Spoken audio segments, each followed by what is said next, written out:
إن الحمد لله نحمده ونستعينه ونستغفره ونعوذ بالله من شرور أنفسنا ومن سيئات أعمالنا من يهده الله فلا مضل له ومن يضلله فلا هادي له وأشهد أن لا إله إلا الله وحده لا شريك له وأشهد أن محمدا عبده ورسوله يا أيها الذين آمنوا اتقوا الله حق تقاته ولا تموتن إلا وأنتم مسلمون يا أيها الناس اتقوا ربكم الذي خلقكم من نفس واحدة وخلق منها زوجها وبث منهما رجالا كثيرا ونساء واتقوا الله الذي تساءلون به والأرحام إن الله كان عليكم رقيبا يا أيها الذين آمنوا اتقوا الله وقولوا قولا سديدا يصلح لكم أعمالكم ويغفر لكم ذنوبكم ومن يطع الله ورسوله فقد فاز فوزا عظيما.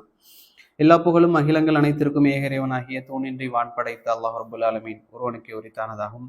அவனது சாந்தியும் சமாதானமும் அவனுடைய இறுதி தூதர் முஹம்மது ரசூலுல்லாஹ் ஸல்லல்லாஹு அலைஹி வஸல்லம் அவர்கள் மீதும் அவர்களை பின்பற்றி வாழ்ந்த சத்திய சஹாபாக்கள், தாபீன்கள், தபா தாபீன்கள், உலமாக்கள், நல்லோர்கள், நாம் நேசிப்போர்கள், நம்மை நேசிப்போர்கள் அனைவரின் மீதும் என்றென்றும் நிலவட்டுமாக. இல்லாமல் அல்லாஹ்வின் நல்லடியார்களே, கடந்த வாரங்களில் நாம் இமாம் இமாம் அபு ஹனீஃபா ரஹிமஹுல்லா, அதே போல் இமாம் மாலிக், அதுக்கு பிறகு யார்,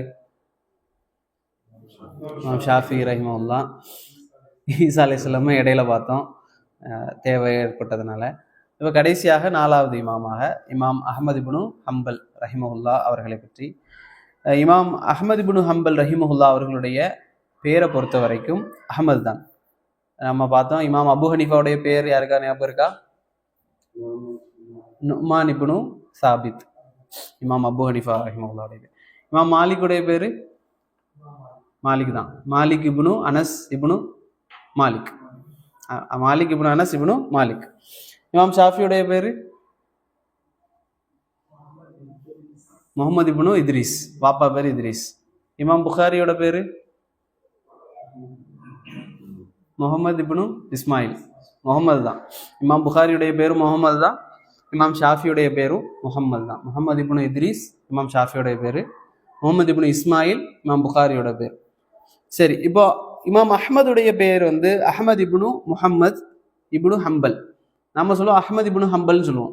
இப்போ அஹ்மது இப்னு ஹம்பல் இல்லை, உண்மையா அது தாத்தாவுடைய பேரை வச்சு சொல்றதுனால அப்படி இருக்கு. முகமது இப்னு ஹம்பல் அவங்களுடைய பையன் தான் யாருன்னா அஹ்மத். ஸோ அஹ்மது இப்னு முஹம்மது இப்னு ஹம்பல் இப்னு ஹிலால் இப்னு அசத் ஷைபானி அப்படிங்கிற முழு பேர். நம்ம தெரிஞ்சுக்க வேண்டியது அஹ்மது இப்னு முஹம்மது இப்னு ஹன்பல் அப்படிங்கிறதான் இமாம் அஹ்மத் ரஹிமஹுல்லாவுடைய பெயர். இவங்களுக்கு குன்னியா, புனை பெயர் எல்லா இமாம்கள் சஹாபாக்கள் இருக்கிறது போல இவர்களுக்கும் குன்னியா இருக்கு, அபு அப்துல்லா. ஏன்னா அவருடைய பையன் அப்துல்லான்னு ஒருத்தர் இருந்தார். இதே பெயரை கொண்டவங்க இமாம் மாலிக். இமாம் மாலிக்குக்கும் அபு அப்துல்லான்னு சொல்லுவாங்க, இமாம் ஷாஃபிக்கும் அபு அப்துல்லா, இமாம் அஹ்மது இப்னு ஹம்பலுக்கும் அபு அப்துல்லா, அதே போல இமாம் புகாரிக்கும் அதே பேர் அபு அப்துல்லா அப்படிங்கிறது புனை பெயராக இருக்குது அப்படிங்கிறத தெரிஞ்சுக்கணும். அதே போல பிறந்த வருடத்தை பார்த்தீங்கன்னா ஹிஜ்ரி 164 பிறக்கிறாங்க. ஹிஜ்ரி 164, சரிங்களா? இமாம் அபு ஹனீஃபா பிறந்த வருஷம் 80. நான் திரும்ப கேட்கறது காரணம், நாம இமாம் அபு ஹனீஃபா அப்படின்னு சொன்னாலே நமக்கு அந்த காலம் ஞாபகத்துக்கு வரணும் அப்படிங்கிறதுக்காக தான், அந்த நோக்கம் தான். மற்றபடி இது இமாம்களோட பிறந்த வருடங்கள்லாம் ஞாபகத்துல வைக்கணுங்கிறதுக்காக இல்லை. ரசூலுல்லாஹி ஸல்லல்லாஹு அலைஹி வஸல்லம் அவர்கள் அந்த ஹிஜ்ரி 10, 12 அந்த காலங்கள்ல இருந்து எவ்வளவு நெருக்கமா இருக்கிறாங்க அப்படிங்கிறது. அப்ப இமாம் அபு ஹனீஃபா 80ல பிறக்கிறாங்க, 150ல மரணிக்கிறாங்க. இமாம் மாலிக் 93ல 13 வருஷத்துல இமாம் மாலிக் பிறக்கிறாங்க. அவங்க 179ல மரணிக்கிறாங்க. பிறந்த நாள் மட்டும் வைங்களேன், 80 இமாம் அபு ஹனீஃபா, 93 இமாம் மாலிக். இமாம் ஷாஃபி எப்போ பிறக்கிறாங்க? 150ல தான். எப்போ இமாம் அபு ஹனீஃபா 150ல மரணிக்கிறாங்களோ அதே வருஷம் இமாம் ஷாஃபி பிறக்கிறாங்க 150ல. அதுக்கு 14 வருஷத்துக்கு பிறகு இமாம் அஹ்மது இப்னு ஹம்பல் 164ல பிறக்கிறாங்க. இமாம் புகாரி 194ல பிறக்கிறாங்க. நம்ம இமாம் புகாரியை பத்தி கொஞ்ச நாள் ஆச்சு படிச்சு, ஒரு 3 மாசம் மேலாச்சுன்னு நினைக்கிறேன். இமாம் புகாரி 194ல பிறக்கிறாங்க, ஒரு 30 வருஷத்துக்கு பிறகு. இமாம் அஹ்மதுக்கு 30 வருஷத்துக்கு பிறகு. அப்ப இமாம் அஹ்மது இப்னு ஹம்பல் ஹிஜ்ரி 164 என்ன செய்யறாங்கன்னா பக்தாத்ல பிறக்கிறாங்க. பக்தாத் அன்னைக்கு பார்த்தீங்கன்னா பெரும் படித்த மக்கள் வாழ்ந்த இடமாக இருந்துச்சு.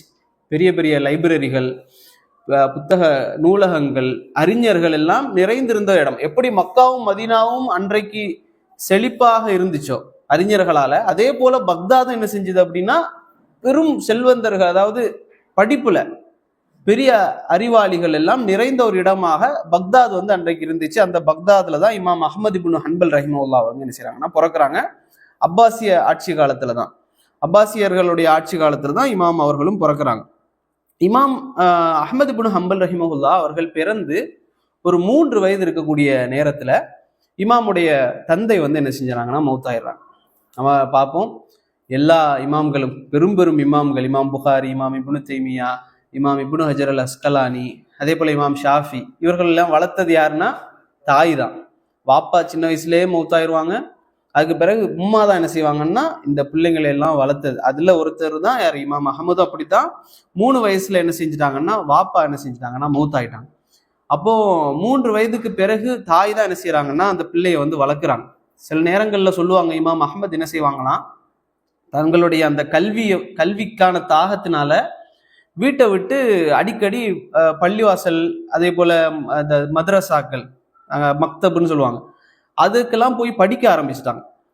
எந்த அளவுக்கு அப்படின்னா உம்மா வந்து விட மாட்டுக்கிறாங்க அப்படிங்கிறதுக்காக உம்மா எல்லாம் தூங்குனதற்கு பிறகு ஃபஜ்ருக்கு முன்னால வரைக்கும் வெளியில போய் படிச்சுக்கிட்டு வீட்டுக்கு வந்துருவாங்க. உம்மாவுக்கு தெரியாம, தூங்கின உடனே தெரியாம வெளியில போய் படிச்சுட்டு வீட்டுக்கு வரக்கூடியவங்களாக இருந்தாங்க. அதுக்கு பிறகு உம்மா என்ன செஞ்சுட்டாங்கன்னா கொஞ்ச நாளைக்கு அவங்க ட்ரெஸ் எல்லாம் எடுத்து ஒளிச்சு வச்சுக்கிட்டு வெளியே போக விடாம பிடிச்சி வச்சிருந்த காலங்கள் எல்லாம் உண்டு இமாம் அஹமதுடைய சின்ன பருவங்கள்ல. அதுக்கு பிறகு உம்மா என்ன செஞ்சுட்டாங்கன்னா நல்ல ஒரு தர்பியா கொடுத்து என்ன செஞ்சாங்கன்னா பிள்ளைய வந்து வளர்க்க ஆரம்பிச்சிட்டாங்க. அப்ப தாயுடைய பெயர் வந்து சஃபியா. இமாம் அஹமதுடைய தாயுடைய பெயர் வந்து என்னன்னா சஃபியா. அவங்க தான் என்ன செய்யறாங்கன்னா வளர்க்குறாங்க. எந்த அளவுக்கு வளர்த்தாங்க, இமாம் அவர்கள் 7 வயதுக்கு அடைந்ததற்கு பிறகு இமாம் அவங்க என்ன செஞ்சாங்கன்னா ஹிஃப்து பண்ணிட்டாங்க. முழு குரானையும் ஹிஃப்து செஞ்சு ஒரு ஹாஃபிலாக 7 வயசுலேயே என்ன செஞ்சாங்கன்னா இமாம் அஹ்மது இப்னு ஹம்பல் மிக சிறந்த ஒரு ஒழுக்கமான ஒரு மாணவனாக, நல்ல பண்பாடுகள் உள்ள ஒரு மாணவராக இமாம் அஹ்மது இப்னு ஹம்பல் ரஹிமஹுல்லா அவர்கள் வளர்றாங்க. பக்தாதுல தான் படிக்க ஆரம்பிச்சாங்க. முதல் கல்வியை வந்து பக்தாதுல படிக்க ஆரம்பிக்கிறாங்க.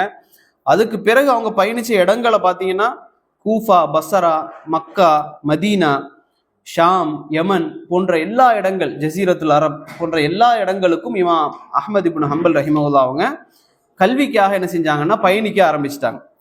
இவங்களுடைய ஆசிரியர்களை பார்த்தீங்க அப்படின்னா முதலாவதாக காதி அபு யூசுப். காதி அபு யூசுப் பத்தி நான் இதுக்கு முன்னாலே சொல்லியிருக்கேன். இமாம் அபு ஹனிஃபா ரஹிமஹுல்லாவுடைய வரலாற்றுல இந்த காதி அபு யூசுப் யாருன்னா ஒரு காதி, ஒரு நீதிபதியாக இருந்தாரு. இவர் அபு ஹனிஃபாவுடைய மாணவர்கள்ல ஒருத்தர். பக்தாதுல வந்து காதியா ஆயிட்டாரு பிறகு. ஆனா இமாம் அபு ஹனிஃபாவுடைய மாணவர்கள்ல ஒருத்தர் தான் காதி அபு யூசுப். இவங்க யார் அப்படின்னா இமாம் அஹ்மதுடைய ஆசிரியராக இருந்தாங்க. காதி அபு யூசுப் பத்தி நான் ஒரு சம்பவம் சொல்லியிருக்கேன் உங்களுக்கு. என்னன்னா சின்ன வயசுல வந்து அபு ஹனீஃபா ரஹிமஹுல்லா அவர்கள் ஒரு பழத்தை வந்து சாப்பிடுவதற்கு அவங்களுக்கு சொல்லி கொடுத்துட்டு இருந்தாங்க. அப்போ உம்மா வந்து கேட்பாங்க, என் பிள்ளைய வந்து இந்த மீன் பிடிப்பதற்கு அதுக்கெல்லாம் விட வேண்டியதானே, ஏன் இந்த மாதிரி படிப்புன்னு சொல்லி அந்த பிள்ளைய படிக்க வைக்கிறீங்க, இவன் இதெல்லாம் இதை படிச்சு என்ன பண்ண போறான், இந்த நீங்க சொல்லிக் கொடுக்குறீங்க இந்த மாதிரி பழங்களை வந்து சாப்பிடுவதற்கு சொல்லி கொடுக்குறீங்க, இந்த பழங்கள்லாம் அவன் என்ன சாப்பிடவா போறான், இதுக்கு என்ன சம்பந்தம், அதெல்லாம் வந்து அரச பரம்பரையில இருக்கிறவங்க சாப்பிடுறது அப்படின்னு சொல்லி உம்மா என்ன செஞ்சாங்கன்னா சொல்லுவாங்க இமாம் அபு ஹனீஃபா இடத்துல. ஆனாலும் இந்த காதி அபு யூசுப் என்பவர் படிக்க ஆரம்பிச்சு கடைசியில எந்த நிலைமைக்கு போயிட்டாருன்னா நீதிபதியுடைய அந்தஸ்துக்கு போயிட்டார். சின்ன சின்ன நீதிபதிகளுக்கெல்லாம் பெரிய நீதிபதியாக அந்த மாதிரி ஒரு பொசிஷன் போயிட்டார். அதுக்கு பிறகு ஒரு நாள் அவர் அரசவையில உட்கார்ந்து இருக்கிற நேரத்துல அந்த பழம் கொண்டு வரப்படுது. உம்மா சொன்ன அந்த பழம் கொண்டு வரப்படுது. அதை பார்த்து சிரிச்சாரு இமாம். அவங்க என்ன செஞ்சாங்கன்னா காதி அபு யூசுப் சிரிச்சாங்க. அப்ப கேட்டாங்க, ஏன் சிரிக்கிறீங்க அப்படி. அப்ப இந்த கதையெல்லாம் சொல்லி அவங்க சொன்னாங்க, எம்மா வந்து இந்த பழத்தை எல்லாம் நீ எப்ப சாப்பிட போற, இந்த மாதிரி மார்க்க கல்வியெல்லாம் படிச்சா நீ எப்போ இந்த பழத்தை எல்லாம் சாப்பிட முடியும் அப்படின்னு சொல்லி கேட்டாங்க. ஆனா இன்னைக்கு என் கண்ணுக்கு முன்னால் அது வந்து கொண்டு தரப்படுவதை நான் பார்க்கிறேன் அப்படின்னாங்க. அப்போ அந்த இடத்துல வந்து என்ன செஞ்சாங்கன்னா அல்லாஹ் என்ன செஞ்சான், கொண்டு வந்து சேர்த்தான். அவனுடைய மார்க்க கல்விக்காக கொடுக்கக்கூடிய அந்தஸ்து என்ன அப்படின்னா அல்லாஹ் ரபுல் ஆலமீன் அதை கொண்டு வந்து காதி அபு யூசுஃப்க்கு கொண்டு வந்து சேர்த்தான். இவங்க தான் காதி அபு யூசுப். இவங்கள்ட்ட இமாம் அவர்கள் என்ன செஞ்சாங்கன்னா படிச்சாங்க. அதே போல இமாமுடைய முக்கியமான ஒரு ஆசிரியர் தான் இமாம் ஷாஃபி ரஹிமஹுல்லா. இமாம் ஷாஃபி நம்ம படித்தோம். இமாம் ஷாஃபியுடைய ஒரு மாணவர் தான் இமாம் அஹமத். நம்ம போன கிளாஸ்ல கூட சொன்னோம். இமாம் ஷாஃபியை பத்தி இமாம் ஷாஃபி வந்து துவா செய்வாங்க அடிக்கடி. இமாம் ஷாஃபியை வந்து அஹ்மது பின் ஹம்பல் ரஹிமவுல்லா அவர்கள் அடிக்கடி துவால வந்து ஞாபகப்படுத்திட்டே இருப்பாங்க. இமாம் ஷாஃபிக்கு அல்லாஹ் அதை கொடுக்கட்டும் இதை கொடுக்கட்டும் இப்படி சொல்லி அதிகமாக இமாமுக்காக துவா செஞ்சுக்கிட்டே இருப்பாங்க. அந்த அளவுக்கு நெருக்கம் இமாம் ஷாஃபியும் இமாம் அஹ்மது பின் ஹம்பலும் மிக நெருக்கமானவர்கள். அதே போல யஹ்யா இப்னு மயீன் அப்படிங்கிற ஒரு ஆசிரியர் இருந்தாரு. இந்த யஹ்யா இப்னு மயீனும் அஹ்மது இப்னு ஹம்பலும் ஆசிரியர் மாணவராக இருந்தாலும் நல்ல ஒரு நண்பர்களாக இருந்தாங்க. சிறந்த ஒரு நண்பர்கள், எங்க போனாலும் சேர்ந்து போறது, எங்க போனாலும் சேர்ந்து படிக்க போறது, இந்த மாதிரியே இருந்தாங்க யஹ்யா இப்னு மயீன். சரிங்களா? அதே போல சுஃபியான் இப்னு உயைனா, இவங்க வந்து இமாம் ஷாஃபியுடைய ஆசிரியராகவும் இருந்தாங்க, அஹ்மதுக்கும் ஆசிரியராக இருந்தாங்க. அதே போல வலீத் இப்னு முஸ்லிம், ஹுசைன் இப்னு பிஷ்ர் தான் இவருடைய முதல் மாணவர் பக்தாதுல, ஆசிரியர், முதல் ஆசிரியர் பக்தாதுல. அவங்கள்ட்டையும் இமாம் அவர்கள் படிச்சாங்க. மொத்தம் சில பேர் சொல்லுவாங்க 286க்கு பிளஸ் அப்படின்னு சொல்லி. ஆனா அதிகாரப்பூர்வமா அந்த ஆதாரப்பூர்வமான செய்தி 414 ஆசிரியர்களுக்கு மேலாக இமாம் அவங்க என்ன செஞ்சாங்கன்னா நேரடியாக உட்கார்ந்து என்ன செஞ்சிருக்காங்கன்னா படிச்சிருக்கிறாங்க. 414 ஆசிரியர்கள், அதுல ஒரு பெண் ஆசிரியரும் இருக்காங்க. இமாம் அஹ்மதுக்கு ஒரு பெண் ஆசிரியர் உஸ்தாதாவும் இருந்திருக்கிறாங்க. அவங்க பேரு ஆபிதா அல் மதனியான்னு சொல்லி ஒரு பெண் உஸ்தாதாவும் இமாம் அஹ்மது அவர்களுக்கு இருந்திருக்கிறாங்க. நம்ம நினைச்சிடக்கூடாது நேருக்கு நேராக உட்காந்து படிக்கிறதுன்னு இல்லை, திரை போட்டு எந்த அளவுக்கு மார்க்கம் பேணப்படுமோ அந்த அளவுக்கு பேணப்பட்டு இமாம் அவங்க அந்த பெண் உஸ்தாதாவிடத்திலையும் படித்ததாக தபகாத் அல் ஹனாபிலா அதே போல சீரு அலாமின் நுபலால பதிவு செய்யப்படுது. இப்போ இமாம் அவர்கள் இந்த மாதிரி ஆசிரியர்கள்ட்ட பெரும்பாலான ஆசிரியர்கள்ட்ட படிக்க ஆரம்பிச்சு ஒரு கட்டத்துக்கு மேல எந்த அளவுக்கு போயிட்டாங்கன்னா, இந்த முஹத்திஸ்கள், இவர்கள்லாம் ஹதீஸ் துறை அறிஞர்கள், இந்த முஹத்திசீன்களுக்கெல்லாம் அறிஞராக ஆயிட்டாங்க. படிச்சு ஒரு கட்டத்துல இந்த முஹத்திசீன்களுக்கு எல்லாம் ஆசிரியராக மாறிட்டாங்க. இப்ப நாம ஆசிரியர்கள்னு சொன்ன பட்டியல்ல வரக்கூடியவர்கள் எல்லாமே மேக்சிமம் என்ன செய்வாங்கன்னா மாணவர்களுடைய பட்டியல்ல வருவாங்க. அந்த மாதிரி இமாம் அஹ்மது அந்த அளவுக்கு படிப்புல வந்து முதிர்ச்சி அடைஞ்சிட்டாங்க. அப்போ இமாம் அவங்கள சொல்லுவாங்க, முஹத்திசீன்கள் ஹதீஸ் துறை அறிஞர்களிடத்துல போய் இமாம் அஹ்மதை பத்தி கேட்டா அவங்க சொல்லுவாங்களாம், அவர் எங்களுடைய இமாம், எங்களுடைய தலைவர் என்பதாக சொல்வார்கள். ஃபுகஹாக்கள், ஃபக்கீஹுகள் இருக்கிறாங்கல்ல, இந்த மார்க்க சட்டங்கள், ஃபிக்குடைய சட்டங்கள் அறிஞ்ச இமாம்கள்ட்ட போய் இமாம் அஹ்மது யார் என்று கேட்டால் அவர்கள் சையீத், அவர்களும் தலைவர் என்று சொல்வார்கள். அதே போல ஹாஃபிதுகள், மனனம் செய்யக்கூடிய அந்த ஹாஃபிதுகளிடத்தில் போய் இமாம் அஹ்மது யார் என்று கேட்டால் அவர்கள் எங்களுடைய தலைவர் என்று சொல்வார்கள். அதே போல வீரர்களிடத்தில் கேட்டால் அவர்கள் ராயித், எங்களுடைய படை தளபதி என்று சொல்வார்கள். அதே போல கொள்கையில் உறுதியாக இருக்கக்கூடிய அந்த மக்களிடத்தில், ஏகத்துவத்தில் உறுதியாக இருக்கக்கூடிய, கொள்கைக்காக பாடுபடக்கூடிய அந்த மக்களிடத்தில் இமாம் அஹ்மதை போய் கேட்டால் அவர்கள் சொல்வார்கள் எங்களுடைய ராஜா என்பதாக இமாம் அஹ்மது ரஹிமஹுல்லா அவர்களை சொல்வார்கள். இமாம் அல் ஹர்பி அவங்க சொல்றாங்க, அஹ்மது ரஹிமஹுல்லா அவர்களை நான் பார்த்தேன், இவர்களுக்கு முன்னால் சென்ற அறிஞர்கள் பின்னால் வரக்கூடிய அறிஞர்களுடைய அனைவருடைய அறிவையும் ஒருங்கே பெற்றவர்களாக இருந்தார்கள் அப்படின்னு சொல்றாங்க. அதாவது இதற்கு முன்னால சென்ற அறிஞர்களையும் சரி, இதற்கு பின்னால வரக்கூடிய அறிஞர்களுடைய அறிவையும் மொத்தமாக பெற்ற ஒரு மனிதராக இமாம் அஹ்மது இருந்தார்கள். ஏன் அப்படின்னு சொன்னா, அவங்க வந்து மனனம் செஞ்ச ஹதீஸ்கள் அவ்வளவு, அவர்கள் தொகுத்த ஹதீஸ்கள் அவ்வளவு. அந்த இமாம் அஹ்மதுடைய ஒரு புத்தகம் இருக்கு, முஸ்னத் அஹ்மதுன்னு சொல்லி, அதுல கிட்டத்தட்ட ஒரு 30,000 ஹதீஸ்கள் வருது. 40,000 மொத்தம், அதுல 30,000 திரும்ப வரும். அப்படி ஒரு 40,000 ஹதீஸ்களை கொண்ட ஒரு புத்தகம் அந்த முஸ்னத் அஹ்மத். சரிங்களா? அப்ப எந்த அளவுக்கு ஹதீஸ்களை மனனம் செஞ்சிருப்பாங்க. அவங்க சொல்லுவாங்க, அவருடைய மகனிடத்துல சொல்லுவாங்க, நீ எனக்கு சில ஹதீஸ்களை சொல்லு, அதனுடைய அறிவிப்பாளர்களை நான் சொல்றேன், நீ எனக்கு சில அறிவிப்பாளர்களை சொல்லு, அவர் சொன்ன ஹதீஸ்களை நான் உனக்கு சொல்றேன். அந்த அளவுக்கு பாண்டித்யம் பெற்றவர்களாக இமாம் அஹ்மது ரஹிமஹுல்லா அவர்கள் இருந்தார்கள். இமாம் ஷாஃபி என்ன செஞ்சாங்க அப்படின்னா, பக்தாதுக்கு போனாங்க. பக்தாதுக்கு போயிட்டு 2 வாட்டி போனாங்க. இமாம் அவங்களே சொல்றாங்க, இமாம் ஷாஃபி சொல்றாங்க, பக்தாதுக்கு நான் 2 முறை போயிருக்கிறேன். அங்கிருந்து நான் திரும்ப வரக்கூடிய நேரத்துல இனி பக்தாதுக்கு போக மாட்டேன் என்று முடிவு செஞ்சு அங்கிருந்து திரும்ப வரக்கூடிய நேரத்தில் அங்கு அஹ்மத் ரஹிமஹுல்லா அவர்களை போன்று தக்குவாவிலும் ஃபிக்ஹுனுடைய அறிவிலும் உயர்ந்த ஒருத்தரை நான் பார்த்ததில்லை அப்படின்றாங்க. இமாம் ஷாஃபி என்ன சொல்றாங்க, ஒரு உஸ்தாதுட்ட இருந்து ஒரு நல்ல பெயர் வருது, உஸ்தாத் என்ன செய்யறாரு, அங்கீகரிக்கிறார். சொல்லுவாங்கல்ல, ஒரு தந்தை பாராட்டுவதை விட ஒரு ஆசிரியர் பாராட்டுவது என்பது ஒரு பெரிய ஒரு மகத்துவமானது.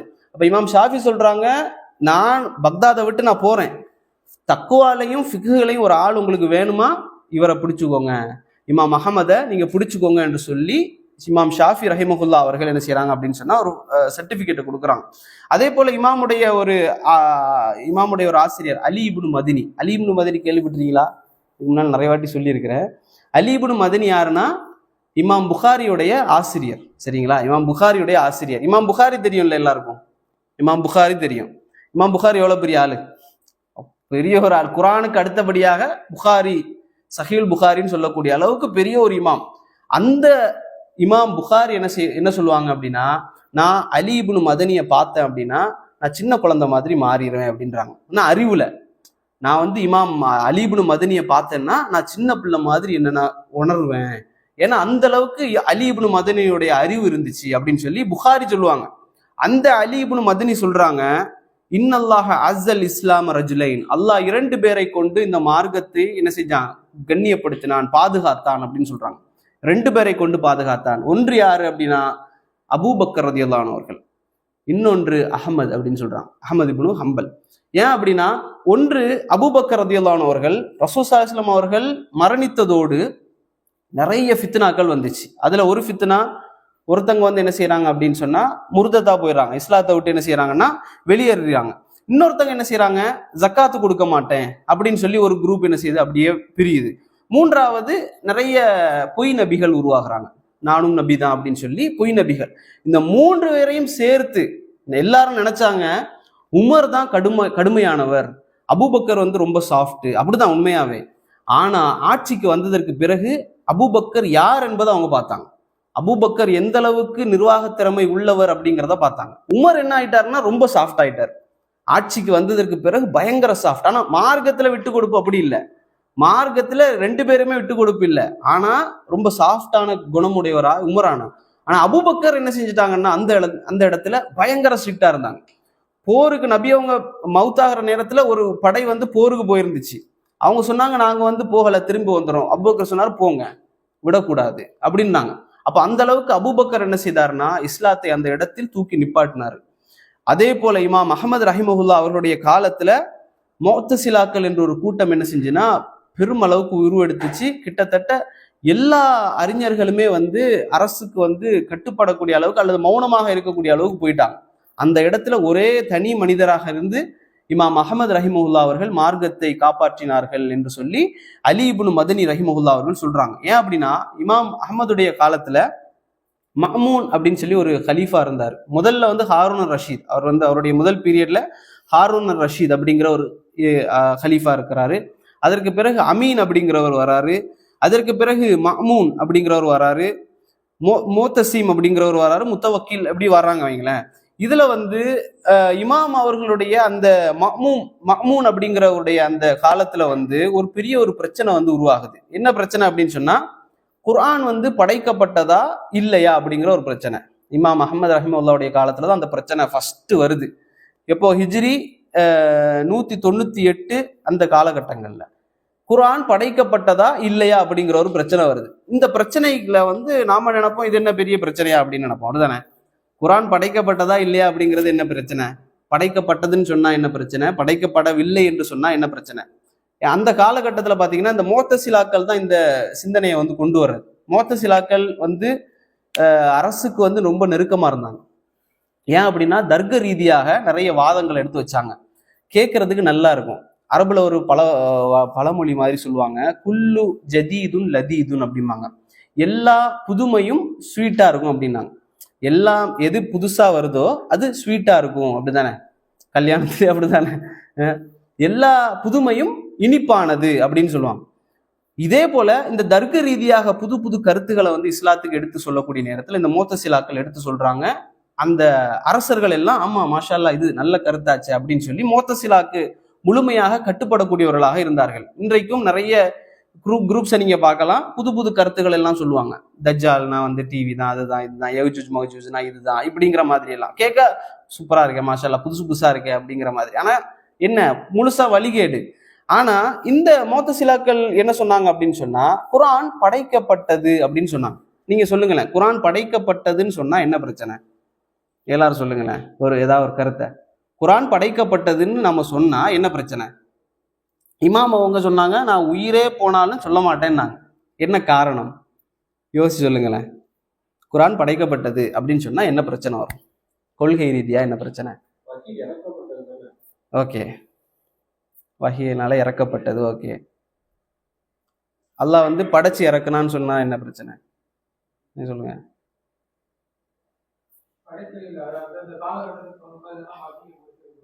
ஓகே, ஆனா குரான் வந்து படைக்கப்பட்டது அப்படின்றாங்க.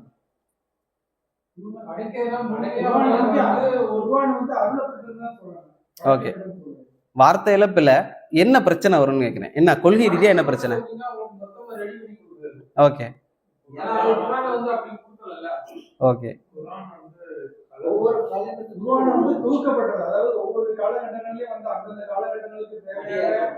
ஓகே, இதெல்லாம் வந்து என்ன ஓகே எல்லாம் கரெக்டா சொல்றீங்க. ஆனா என்ன கேட்கிறேன்னா, எல்லாம் தொகுக்கப்பட்ட முறையை சொல்றீங்க. அப்படி ஒரே அடியா இறக்கப்பட்டிருந்தாலும், இப்ப நீங்க சொன்னீங்கல்ல காலங்காலமாக பிரிச்சு பிரிச்சு கொடுக்கப்பட்டது 23 ஆண்டு காலமா ரசூலுல்லாஹி ஸல்லல்லாஹு அலைஹி வஸல்லம் அவர்களுக்கு மக்கால 10, 14, 13 சொல்லி பிரிச்சு பிரிச்சு இறக்கப்பட்டது. இதே ஒரே நாள்ல இறக்கப்பட்டிருந்தா கூட இதை படைக்கப்பட்டதுன்னு சொல்ல முடியுமானா சொல்ல முடியாது. என்ன பிரச்சனை அப்படின்னா, முஅத்தஸிலாக்களுடைய கொள்கை என்ன அப்படின்னா, அல்லாஹ்வுக்கு வந்து சிஃபத்து கிடையாது அப்படிங்கிற, சிஃபத்துனா என்ன, பண்புகள், அல்லாஹ்வுக்கு வந்து பண்பு கிடையாது அப்படிங்கிறது முஅத்தஸிலாக்களுடைய கொள்கை. சரிங்களா? என்ன கொள்கை? சிஃபத்துனா என்ன அப்படின்னா, அல்லாஹ் வந்து பேச மாட்டான் அப்படிங்கிற ஒரு கொள்கை. முஅத்தஸிலாக்களுடைய கொள்கை, அல்லாஹ் என்ன செய்ய மாட்டான், பேச மாட்டான், அல்லாஹுவை நாம பார்க்க முடியாது, இப்படிங்கிறதெல்லாம் வந்து முஅத்தஸிலாக்களுடைய கொள்கையாக இருந்துச்சு. எல்லா சிஃபத்துகளையும் என்ன செய்வாங்க அப்படின்னு சொன்னா மறுப்பாங்க. இது முஅத்தஸிலா. இன்னொருத்தங்க இருக்காங்க அஷ்அரியா அப்படின்னு சொல்லிட்டு. அஷ்அரியானா என்னன்னா, அவங்க சொல்லுவாங்க அல்லாஹுவை நாங்க என்ன செய்யலாம், பார்க்கலாம், அல்லாஹுவை நாங்க பார்க்கலாம், ஆனா கண்ணால பார்க்க முடியாது, கல்பால பார்க்கலாம், இப்படிங்கிற ஒரு கொள்கை. முஅத்தஸிலாக்கு உள்ள இருந்து பிரிஞ்சு போன ஒரு கொள்கை அஷ்அரியா. சரிங்களா? இதை வச்சுக்கோங்க. இதுக்கு அவங்க வைக்கக்கூடிய ஆதாரத்தை பார்த்தீங்கன்னா, ஒரு ஆதாரம் குரான்ல இருந்து ஆதாரம் என்ன, மூசா அலைஹிஸ்ஸலாம் அவர்களிடத்துல அல்லாஹ் சொல்றான், லன் தரானி, நீ என்ன பார்க்க முடியாது அப்படின்றான் அல்லாஹ். மூசா அலைஹிஸ்ஸலாம்ட்ட அப்படித்தானே சொன்னா, நீ என்ன பார்க்க முடியாதுன்றான். ரெண்டாவது என்ன அப்படின்னா, ஆயிஷா ரலியல்லாஹு அன்ஹா சொல்றாங்க, யாரெல்லாம் அல்லாஹ்வுடைய தூதர் ஸல்லல்லாஹு அலைஹி வஸல்லம் அவர்கள் அல்லாஹுவை மிஅராஜில் கண்டார்கள் என்று சொல்கிறார்களோ அவர்கள் பொய் சொல்கிறார்கள் அப்படின்னு சொல்லி ஆயிஷா ரலியல்லாஹு அன்ஹாவுடைய ஒரு ஹதீஸ் இருக்கு. ரசூல் ஸல்லல்லாஹு அலைஹி வஸல்லம் அவங்க சொல்றாங்க, அல்லாஹ் வந்து நூர், அல்லாஹ் என்பது ஒளியானவன், அவனை எப்படி என்னால பார்க்க முடியும் அப்படின்னு கேட்கிறாங்க. இந்த மாதிரி ஆதாரங்களை எல்லாம் வச்சு அல்லாஹுவை வந்து பார்க்க முடியாது, அல்லாஹ் அர்ஷுன்னு ஒண்ணு இருக்கு, நம்மளாம் சொல்லுவோமே அர்ஷுக்கு மேல இருக்கிறான், அர்ஷுங்கிறதெல்லாம் ஒன்றும் கிடையாது, அல்லாஹ் வந்து சில பேர் சொல்லுவாங்க எல்லா இடத்துலயும் இருக்கிறான்னு சொல்லுவாங்க பொதுமக்கள். ஆனா இந்த கொள்கையில அஷ்அரியா கொள்கையில இருக்கிற அந்த மக்கள் என்ன செய்வாங்கன்னா, அல்லாஹ் வந்து எங்கேயோ இருக்கிறான், அவனை நம்மளால பார்க்க முடியாது, அவன் பேச மாட்டான். எதுக்காக இதெல்லாம் சொல்றாங்க அப்படின்னா, மனிதன் தான் பேசுவான், மனிதனுக்கு தான் பேசக்கூடிய தேவை இருக்கு, அல்லாஹ்வுக்கு பேச வேண்டிய தேவை இல்லை, இப்படிங்கிற மாதிரி ஒரு கொள்கை. அல்லாஹ்வை கண்ணியப்படுத்துறோங்கிற பேர்ல அது மார்க்கத்துக்கு இல்லாதது. இப்படி ஒரு கொள்கையை வச்சுதான், இதனால தான் என்ன சொல்றாங்க, அல்லாஹ் பேசியது தானே குரான், அல்லாஹ்வுடைய கலாம், அல்லாஹ்வுடைய பேச்சு, அதுதான் குரான், அதனால இது படைக்கப்பட்டது, அல்லாஹ்வுடைய பேச்சு என்பது படைக்கப்பட்டது அப்படின்றாங்க. இதுதான் அந்த பிரச்சனை. சரிங்களா?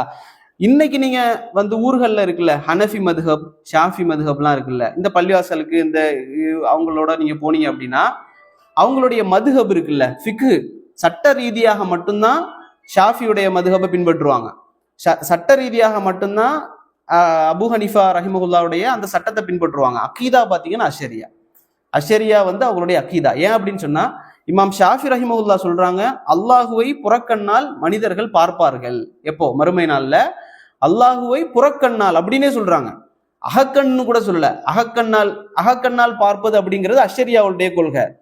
புறக்கண்ணால் பார்ப்பார்கள் அப்படிங்கிறது வந்து அஷ்அரியாவுக்கும் ஒரு கட்டு, முஅத்தஸிலாக்களுக்கும் இமாம் ஷாஃபி அவங்க என்ன செய்யறாங்கன்னா கட் பண்றாங்க. இமாம் ஷாஃபி சொல்றாங்க, அல்லாஹுவை மனிதர்கள் புறக்கண்ணால் பார்ப்பார்கள், அல்லாஹ் எங்க இருக்கிறான், அர்ஷுக்கு மேலாக இருக்கிறான் அப்படின்னு சொல்லி இமாம் ஷாஃபி ரஹிமஹுல்லா அவங்க சொல்றாங்க. சரி, நம்ம என்ன ஆதாரம் சொல்றது, அல்லாஹ்வுடைய பேச்சு தான் கலாம் அப்படிங்கிறது. அல்லாஹ் ரப்புல் ஆலமீன் ஒரு வசனத்துல சொல்லுவான், நமக்கு எல்லாருக்கும் தெரிஞ்ச ஒரு வசனம் தான் குன் ஃபயகூன் அப்படின்னு கேள்விப்பட்டிருக்கோம், அப்படிதானே? அது என்ன அர்த்தம்? அல்லாஹ் ஆகு என்று சொல்கிறான், அல்லாஹ் ஆகு என்று சொன்னால் அது ஆகிவிடும் அப்படிங்கிறது தான். இங்கே அல்லாஹ் என்ன செய்யறான், பேசுறான்.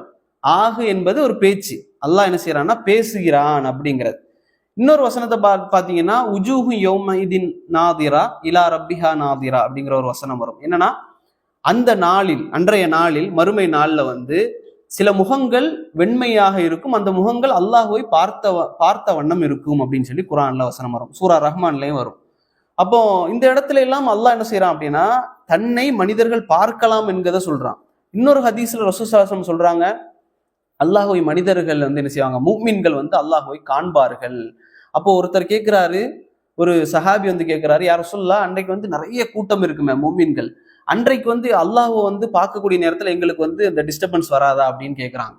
அப்ப ரசூலுல்லாஹ் சொன்னாங்க, பௌர்ணமியினுடைய இரவுல, பாலைவன பூமியில பௌர்ணமியுடைய இரவுல கூட்டமாக நின்று எல்லாரும் நிலாவை பார்த்தீங்க அப்படின்னா, அந்த பௌர்ணமி நிலாவை பார்த்தீங்கன்னா யாருக்காவது டிஸ்டர்பன்ஸ் இருக்குமா அப்படின்னு அவங்க சொல்றாங்க, இல்ல. அதே போல மனிதர்கள் முஃமின்கள் என்ன செய்வீங்க, அல்லாஹ்வை பார்ப்பீர்கள் அப்படின்னு சொல்லி ரசூலுல்லாஹி ஸல்லல்லாஹு அலைஹி வஸல்லம் சொல்றாங்க. இது எல்லாமே மறுப்பு என்ன, அல்லாஹ்வை பார்க்க முடியும் எப்போ, மறுமை நாள்ல. நமக்கு கொடுக்கப்பட்ட இந்த மனித கண்களால அல்லாஹ்வை பார்க்க முடியாது. அதுதான் மூசா அலைஹிஸ்ஸலாம் அவர்களுக்கு நடந்துச்சு. மேராஜ்லயும் அல்லாஹ்வுடைய தூதர் ஸல்லல்லாஹு அலைஹி வஸல்லம் அவர்கள் மனிதராக இருந்தார்கள், அங்கேயும் அல்லாஹ் தூதரால பார்க்க முடியாது. ஆனால் மறுமை நாளில் மனிதர்கள் அல்லாஹ்வை பார்ப்பார்கள், அல்லாஹ் அர்ஷுக்கு மேலாக இருக்கிறான்னு சொல்லி ரசூலுல்லாஹி ஸல்லல்லாஹு அலைஹி வஸல்லம் ஹதீஸ்கள் வருது. அதே போல அல்லாஹ்வுடைய கலாம் தான் என்ன, இந்த குர்ஆன். இந்த குர்ஆனை வந்து படைக்கப்பட்டது இல்லைன்னு ஏன் சொல்றோம், அதுக்கு வேலிடான ஒரு பாயிண்ட் உங்களுக்கு தேவை அப்படின்னா, நல்ல மனசுல பதிகிற மாதிரி, அல்லாஹ்வுடைய படைப்புகள் அனைத்தும் என்ன செய்யும்னா அழிஞ்சிரும். சரிங்களா, அல்லாஹ்வுடைய படைப்புகள் அனைத்தும் அழிந்து விடும், எல்லாமே அழிந்து விடும். ஆனா குர்ஆன் அழியுமானா அழியாது. குர்ஆனை யாராலையும் அழிக்க முடியாது மறுமை நாள் வரைக்கும். அது பேச்சாகத்தான் இருக்கும். அந்த பேச்சு என்கிற அந்த வேதம் வந்து அப்படியே இருக்கும். யாராலையும் அந்த குர்ஆனை ஒரு ஆள் ஒரு குர்ஆனை தனியா போட்டு தீ வச்சு எரிச்சாலும் அது எரிஞ்சிரும். ஆனா குர்ஆன் அந்த கலாம் எரியுமானா எரியாது. சரிங்களா, மறுமை நாள் வரைக்கும் குர்ஆன் வந்து என்ன செய்யப்படாது, அழிய வைக்க முடியாது யாராலையுமே என்பதுதான் இதனுடைய கருத்து. அப்போ இமாம் அவங்க என்ன செஞ்சாங்க அப்படின்னு சொன்னா, குர்ஆன் படைக்கப்பட்டது இல்ல, அல்லாஹ்வுடைய சிஃபத், அது அல்லாஹ்வுடைய பேச்சு என்று இமாம் அவங்க உறுதியாக இருந்தாங்க. நீங்க நினைச்சு பாருங்க, நீங்க வந்து ஃபர்ஸ்ட் சொல்லும் போது குர்ஆன் படைக்கப்பட்டதா இல்லையாங்கிறது ஒரு சின்ன பிரச்சனை மாதிரி இருக்கும். ஆனா அன்றைக்கு வந்து அதுதான் பெரிய பிரச்சனையாக இருந்துச்சு. ஏன்னா இமாம் அஹமது வந்து ஒரு என்ன சொல்றதுன்னா மக்களால மதிக்கப்பட்ட ஒரு அறிஞராக இருந்தார். அவர் ஒரு கருத்தை சொல்றாருன்னா மக்கள் அதை ஏற்றுக்கொள்வாங்க. அரசு என்ன செய்யுது, அதுக்கு எதிராக நடக்கக்கூடிய நேரத்துல இமாம் அவர்களை வந்து என்ன செய்யறாங்க அப்படின்னு சொன்னா சங்கிலியால கட்டுறாங்க.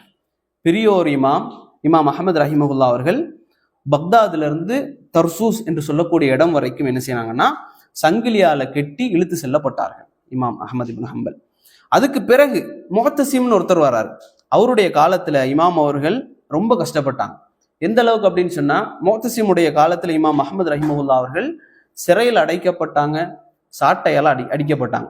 பெரியோர் இமாம் அவங்க சாட்டையால என்ன செய்யறாங்க, அடிக்கப்படுறாங்க. தினம் இமாம் அவர்களை அடித்து கொண்டே இருக்கிறார்கள் முஹத்தசிமுடைய அந்த படையினர், அந்த சிறையில் இருக்கக்கூடியவங்க. இது எப்போ நடக்குதுன்னா 218 இருந்து 227 ஹிஜ்ரி வரைக்கும் நடக்குது.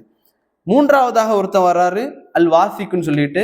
இவருடைய காலத்துல இமாம் அவர்கள் பாடம் எடுப்பதற்கு தடை செய்யப்படுது.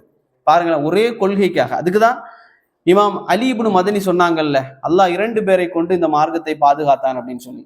இதுக்காக தான் சொன்னாங்க. ஏன்னா அன்றைய காலத்துல பாத்தீங்கன்னா யஹ்யா இப்னு மயீன், அலி இப்னு மதனி அவங்கெல்லாம் இருக்கிறாங்க அந்த பீரியட்ல. ஆனா இது யாருமே இந்த கஷ்டங்களுக்கு வந்து ஆளாகல.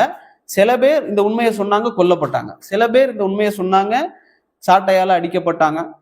ஆனா இமாம் அஹமது இப்னு ஹம்பல் ரஹிமஹுல்லா அவர்கள் பெரும் சித்திரவதைக்கு, எந்த அளவுனா சங்கிலியால கட்டி இழுத்து செல்லக்கூடிய அளவுக்கு என்ன செய்யறாங்க அப்படின்னு சொன்னா, இமாம் அஹமது இப்னு ஹம்பல் சாட்டையால் அடிக்கப்படுறாங்க. அதுக்கு பிறகு ஹிஜ்ரி 227 இருந்து 232 வரைக்கும் என்ன செய்யறாங்க அப்படின்னா 5 வருடங்கள் பாடம் எடுப்பதற்கு தடை செய்யப்படுது. கொஞ்சம் அப்படியே ரிலாக்ஸ் ஆகுறாங்க. அதற்கு பிறகு என்ன செய்யறாங்க, முத்தவக்கீல் அப்படிங்கிறவர் வர்றாரு. இந்த முத்தவக்கீல் ரஹிமஹுல்லா அவர்கள் தான் ஆட்சிக்கு வந்த உடனே அவங்க தான் என்ன செய்யறாங்கன்னா இவருக்கு ஒரு பெரிய ஒரு அந்தஸ்தை கொடுத்து இமாமு சுன்னா அப்படின்னு சொன்னாங்க. இவர் இந்த சுன்னாவுடைய இமாம் என்பதாக அவங்க தான் என்ன செய்யறாங்கன்னா இமாம் அவர்களுக்கு வந்து கண்ணியத்தை கொடுக்குறாங்க. அதனால இந்த முஅத்தசிலாக்களுடைய சிந்தனையை நீங்க வந்து இன்றைக்கும் நீங்க நினைக்க கூடாது, முஅத்தசிலா என்பது எப்போ ஒரு காலத்துல இருந்தாங்க அப்படின்னு சொல்லி. இப்போவும் இருக்கிறாங்க. அதே சிந்தனையோடு ஒரு குரூப்பா இல்லாட்டாலும் கூட அங்கங்க என்ன செய்வாங்கன்னா இருப்பாங்க. இவங்க என்ன செய்வாங்கன்னா தங்களுடைய அறிவு, அக்கல்னு சொல்லுவாங்க, அறிவுக்கு வந்து முக்கியத்துவத்தை கொடுத்து இஸ்லாத்தை வந்து 2வது போட்டுருவாங்க. ஆனா முஸ்லிம்கள் என்ன செய்யணும் அப்படின்னு சொன்னா வஹீக்கு முக்கியத்துவம் கொடுக்கணும். வஹீ குர்ஆன் என்ன சொல்லுது, ஹதீஸ் என்ன சொல்லுதுங்கிறத பார்த்து அதுக்கு முக்கியத்துவம் கொடுக்கக்கூடியவர்களாக நாம இருக்கணும்.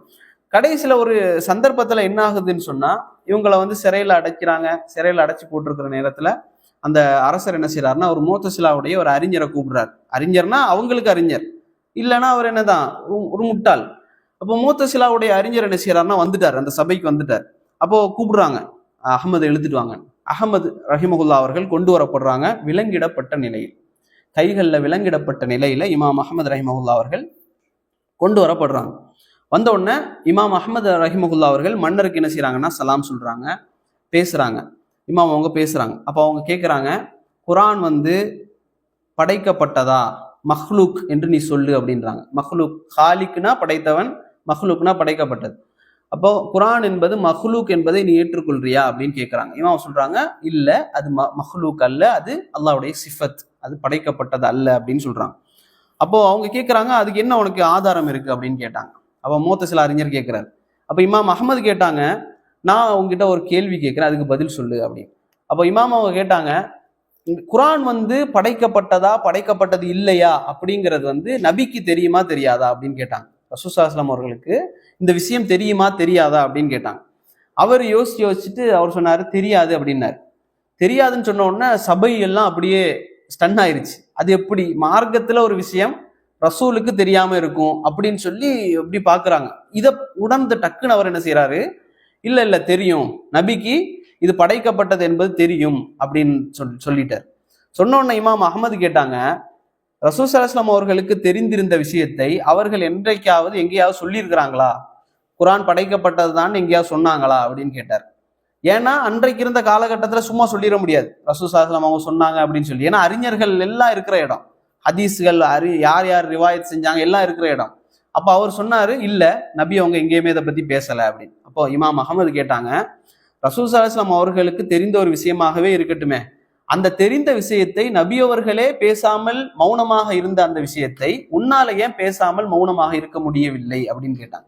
நபி அவங்களே பேசலையே, நீ எதுக்கு அதை பத்தி பேசுற அப்படின்னு சொல்லி கேட்ட உடனே அந்த சபை என்ன செய்யுது அப்படின்னு சொன்னா புரிந்து கொண்டது, இது ஏதோ ஒரு பிரச்சனை அப்படிங்கிறத புரிந்து கொண்டு அந்த மொத்த சபையுமே என்ன செய்யுது அப்படின்னு சொன்னா தௌபா செய்து மார்க்கத்திற்கு திரும்பியது என்று சொல்லி இமாம்கள் என்ன செய்யறாங்கன்னா நமக்கு சொல்லி காட்டுறாங்க. அப்ப இமாம் அவர்கள் இதற்கு பிறகும் என்ன செய்யறாங்க அப்படின்னு சொன்னா கல்வியை தேடி தேடி தேடி இருக்கிறாங்க. 40 வயது ஆனதற்கு பிறகுதான் என்ன செய்யறாங்கன்னா ஃபத்வாக்களை கொடுக்க ஆரம்பிக்கிறாங்க. மார்க்க தீர்ப்புகளை வந்து 40 வயசுக்கு பிறகு கொடுக்க ஆரம்பிக்கிறாங்க. இமாம் ஷாஃபி எத்தனை வயசுல கொடுக்க ஆரம்பிச்சாங்க? இமாம் ஷாஃபி ரஹிமஹுல்லாஹ் 15 வயசுல இமாம் ஷாஃபி ரஹிமஹுல்லாஹ் கொடுக்க ஆரம்பிச்சாங்க. 40 வயசுல நல்ல முதிர்ச்சி பெற்ற நிலைக்கு பிறகுதான் இமாம் அஹமது ரஹிமஹுல்லாஹ் அவர்கள் ஃபத்வாக்களை கொடுக்க ஆரம்பிச்சாங்க. ஏன்னா நிறைய வருடங்கள் கஷ்டப்பட்டாங்க, நிறைய வருஷங்கள் வந்து கல்வியை தேடி என்ன செஞ்சாங்கன்னா பயணிச்சாங்க. இமாம் இப்னு ஜௌசி சொல்லுவாங்க அவங்களுடைய நூல்ல, இமாம் அஹமது ரஹிமஹுல்லாஹ் அவர்கள் கல்வியை தேடி ஹதீஸ்களை திரட்டுவதற்காக சுத்துனாங்களே, இந்த உலகம் ஃபுல்லா சுத்துனாங்களே, அப்படி சுத்தக்கூடிய நேரத்தில் ஒரு முறை இந்த உலகத்தை சுத்தினாங்க. ஒரு முறை இந்த உலகத்தையே ஒரு முறை சுத்தினார்கள், பிறகு இன்னொரு முறையும் சுத்தினார்கள். 2 முறை இந்த உலகத்தையே இமாம் அஹமது இப்னு ஹம்பல் ரஹிமஹுல்லாஹ் அவர்கள் சுத்தி முஸ்னத் அஹமது என்ற அந்த கிதாபை என்ன செஞ்சாங்கன்னா உருவாக்கினார்கள் என்று சொல்லி இமாம் இப்னு ஜௌசி ரஹிமஹுல்லாஹ் அவர்கள் சொல்றாங்க. இந்த மாதிரி அவருடைய வாழ்க்கையில நிறைய பணிகள் இருந்ததுனாலதான் 40 வயசுக்கு பிறகு என்ன செய்யறாங்கன்னா திருமணம் முடிக்கிறாங்க. இமாம் அஹமது இப்னு ஹம்பல் ரஹிமஹுல்லாஹ் 40 வயசுல தான் திருமணம் முடிக்கிறாங்க. இமாம் அந்த காலகட்டத்திற்கு பிறகு இமாம் இடத்தில் படிக்கக்கூடிய மாணவர்கள் என்ன செய்யறாங்கன்னா அதிகரிக்கிறாங்க. சொல்லுவாங்க ஒரே சிட்டிங்ல 4000 அல்லது 5000க்கும் மேற்பட்ட மாணவர்கள் ஒரே அந்த சபையில உட்கார்ந்து இமாம் இடத்தில் என்ன செய்வாங்க அப்படின்னு சொன்னா படிக்க ஆரம்பிப்பார்கள். இமாமுடைய பெயர்களை சொல்லுவாங்க, இமாமுல் குர்ஆன், இமாமுல் ஹதீஸ். இமாமுல் குர்ஆன் சொன்னா குர்ஆனுடைய விளக்கங்களை அறிந்தவர், இமாமுல் ஹதீஸ் அதே போல இமாமுல் வரா பேணுதலான மனிதர், இமாமு சுன்னா, இமாமு ஜுஹூத்னு சொன்னா உலகப்பற்றற்ற தன்மை, அது துறவி மாதிரி போறதல்ல, உலகத்தை விரும்பாத ஒரு மனிதராக இருப்பாங்க. ஒரு கட்டத்துல வந்து ஒரு காதி இருந்தார், அவருக்கு வந்து கிஃப்ட்டுகள் கொண்டு வந்து கொடுக்கப்பட்டுச்சு, அதை வந்து பிரிச்சு கொடுங்க அப்படின்னு சொல்லி, எல்லா இமாம்களுக்கும் பிரிச்சு கொடுங்க அப்படின்னு சொல்லி. அப்போ அவர் வந்து எல்லாருக்கும் கொடுத்தாரு. அவர் சொல்லுவார், நான் எல்லாருக்கும் கொடுத்தேன், இந்த இமாம் அஹமது மட்டும் வாங்க மறுத்துட்டாரு அப்படின்னு சொல்லி. அப்போ அரசர்களிடத்து வரக்கூடிய பரிசுகளை வந்து வாங்க மறுத்துக்கிட்டே இருப்பார். ஒரு முறை அவருடைய மகன் கூட கேட்டாரு இமாம் அஹமது ரஹிமஹுல்லாஹ் இடத்துல, நீங்க வந்து இந்த மாதிரி வருதே மிருகங்கள் இந்த மாதிரி வருதே, இதெல்லாம் வாங்க வேண்டியதானே வாப்பா, அன்பளிப்பு தானே, அன்பளிப்பு வாங்குறது வந்து ஹராம் இல்லை, நீங்க வாங்க வேண்டியதானே அப்படின்னு சொல்லக்கூடிய நேரத்துல இமாம் சொல்லுவாங்க, எனக்கு அல்லாஹ் கொடுத்த செல்வமே என்னதான் போதுமானது. என்ன செல்வம்? பெரிய அளவு செல்வம் இல்ல, கல்வி என்னும் அந்த செல்வத்தை சொல்றாங்க. அந்த செல்வமே எனக்கு என்ன போதுமானது அப்படிம்பாங்க. நம்ம இதெல்லாம் வந்து கேட்டுட்டு நாமளும் இந்த மாதிரி இருக்க முடியுமாங்கிறது இல்ல. ஓரளவுக்கு நம்மளிடத்துல அந்த உலக பற்றற்ற தன்மை வரணும் அப்படிங்கிறதுக்காக, அதுக்கு முயற்சி பண்ணணுமே அப்படிங்கிறதுக்காக தான். அதே போல இமாம் அவர்களை பத்தி இமாம் பிஷ்ர் அல் ஹாஃபி ரஹிமஹுல்லா இடத்துல கேட்கப்படுது. 227 ஹிஜ்ரி அந்த நாள்ல வந்து இமாம் பிஷ்ர் அல் ஹாஃபி என்று சொல்லக்கூடிய மனிதரிடத்துல கேட்கப்படுது, இமாம் அஹமது வந்து எப்படின்னு எங்களுக்கு சொல்லுங்க அப்படின்னு சொல்லி. அவர் சொன்னாரு, அவர் எப்படின்னு நான் சொல்லவா? அவங்க சொல்றாங்க, ஒரு உலை இருக்குல்ல, இந்த தங்கத்தை எல்லாம் போட்டு உருக்குவாங்கல்ல, அந்த உலையில் போட்டு உருக்கி எடுக்கப்பட்ட சொக்க தங்கம் அப்படின்னு சொல்லுவாங்க. ஏன்னா அல்லாஹ் ரபுல் ஆலமீன் அவரை அந்த சோதனைக்குள்ளாக போட்டு உருக்கி எடுத்து எங்களுக்கு கொடுக்கப்பட்ட சொக்க தங்கம் என்பதாக இமாம் பிஷ்ர் அல் ஹாஃபி ரஹிமவுல்லா அவங்க சொல்லுவாங்க. எப்பவுமே வந்து பாத்தீங்கன்னா இமாம் அஹமது ரஹிமவுல்லா அவர்கள் பேப்பரும் கையோடுமே சுத்துவாங்க. நம்ம பாஷையில சொல்ற மாதிரி பேப்பரும் மையோடுமே சுத்திக்கிட்டே இருப்பாங்க. அப்போ ஒரு நாள் என்ன செய்யறாங்க அப்படின்னு சொன்னா, அவங்க இடத்துல கேட்கிறாங்க, நீங்க வந்து இந்த மாதிரி ஹதீஸ்களை எல்லாம் மனனம் செஞ்ச ஆளு, நிறைய ஹதீஸ்களை மனனம் செஞ்சிருக்கீங்க, நிறைய கிதாபுகள் எல்லாம் எழுதுறீங்க, ஆனாலும் எதுக்கு இந்த பேப்பர் பெண்ணை வச்சே சுத்திட்டு இருக்கீங்க, ஏன் வந்து படிச்சுக்கிட்டே இருக்கிறீங்க அப்படின்னு சொல்லி கேட்கப்படுது. அப்ப இமாம் அவங்க சொன்னாங்க, நான் என்ன செய்வேன் அப்படின்னு சொன்னா, கபருக்கு போகக்கூடிய காலம் வரை நான் இதை செஞ்சுக்கிட்டே இருப்பேன் அப்படின்னு சொல்றாங்க. நான் வந்து எவ்வளவுதான் படித்தாலும் கூட இன்னும் நான் என்ன செய்வேன், கபருக்கு செல்லக்கூடிய காலம் வரை நான் படித்து கொண்டே இருப்பேன் அப்படின்னு சொல்லி இமாம் அவங்க சொல்றாங்க. அதே போல பக்கி அப்படின்னு சொல்லக்கூடியவர் அந்தலுஸ்ல இருந்து வர்றாரு. அந்தலுஸ்ல இருந்து நடந்து வர்றாரு, பக்தாதுக்கு வர்றாரு. எதுக்கு அப்படின்னு சொன்னா, யஹ்யா இப்னு மயின் சொன்னான்ல, அவருடைய ஆசிரியர்ல ஒருத்தர் யஹ்யா இப்னு மயின், 2 பேரும் நண்பர்கள். அப்ப யஹ்யா இப்னு மயின்ட்ட வந்து கேட்க வராங்க, யஹ்யா இப்னு மயின் எதுல சிறப்பானவராக இருந்தார் அப்படின்னு சொன்னா, அறிவிப்பாளர் வந்து பலமானவரா பலகீனமானவரான்னு சொல்லக்கூடிய விஷயத்துல யஹ்யா வந்து மிக தேர்ச்சி பெற்றவரா இருந்தார். அப்போ பக்கி வந்து கேட்கிறாரு, அந்தலுஸ்ல இருந்து பக்தாதுல வந்து கேட்கிறாரு, வந்து உட்கார்ந்து இருக்கிறார் அந்த சபையில. உட்கார்ந்து இருக்கிற நேரத்துல எல்லாரும் கேட்கிறாங்க, வந்தவங்க எல்லாம் கேட்கிறாங்க, அவர் எப்படி, இவர் இப்படி. அவர் பதில் சொல்றாரு, இவர் வந்து சிக்கா, இவர் பலமானவர், இவர் சஹீஹ், இவர் தயீஃப், இப்படின்னு சொல்லி, இவர் கத்தாப், இவர் பொய்யர், இப்படின்னு சொல்லி ஒவ்வொருத்தங்களுக்கு தீர்ப்பு கொடுத்துட்டே இருக்கிறாங்க. பக்கி வந்து என்ன செய்யறாரு அப்படின்னு சொன்னா, தெரியாத மாதிரி கேட்கிறாரு, யஹ்யாட்ட கேட்போமே அஹ்மதை பத்தி அப்படின்னு சொல்லி யஹ்யாட்ட கேட்கிறாரு. அஹ்மத் அப்படின்றாரு.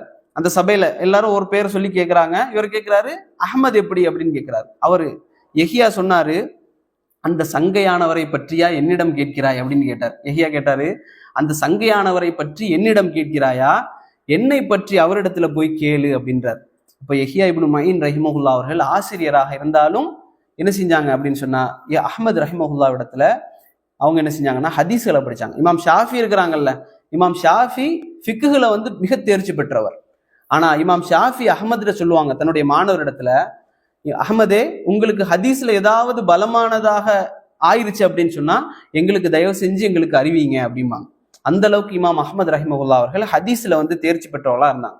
ஒரு நாள் இமாம் அஹ்மது ரஹிமஹுல்லா அவர்கள் ஒரு பக்தாதுல ஒரு இடத்துல வந்து இரவு நேரத்துல வந்து நடந்து போகக்கூடிய நேரத்துல ஹப்பாஸ்ன்னு சொல்லக்கூடிய அந்த பேக்கரி வேலை பார்க்கக்கூடியவர் வந்து அங்கேயும் இருக்கிறார்.